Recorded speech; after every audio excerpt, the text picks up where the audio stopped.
introducing the Get Into Heel exercise here with Indy. And a couple things, if your dog is struggling to kind of get into this position, you may want to practice a couple just lunge and feeds. So using your food lure, get her attention again, hello. I'm gonna get that food lure going and I'm just gonna lunge backwards and feed her right here. Okay.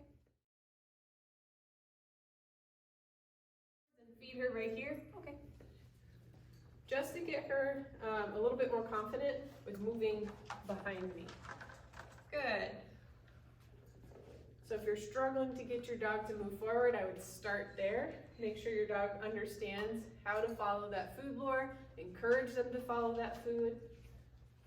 So I'm just going to kind of practice another lunge and feed. Perfect. Now that she's moving a little bit more deftly, I'm going to see if I can bring her to heel. Good, and I'm going to feed her here. My goal right here is to feed her a few times before she breaks herself. So I want her to maintain this position until I release her. So I'm going to keep my rate of reinforcement high. Good, okay. And I ideally want to release her when it looks picture perfect. So when she's at my side, we're both facing the same direction and we can look at each other. When I have that moment, I want to release her there if possible. That's my goal. So a lot of times when I'm teaching a new skill and I really want to get the dog's motivation in there, I will implement my clicker. So this is one of the times where using your clicker versus your release word comes into play. So what I'm looking to do, I'm teaching her a new skill, which is getting into the heel position. And I want to use the power of the clicker to create almost like a snapshot, good, of the correct behavior.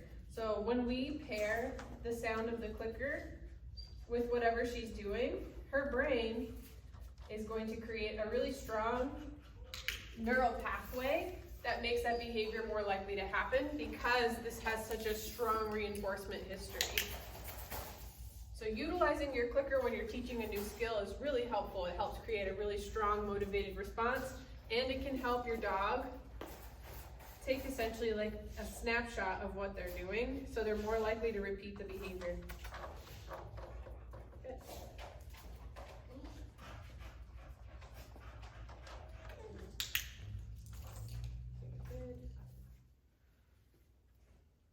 Good.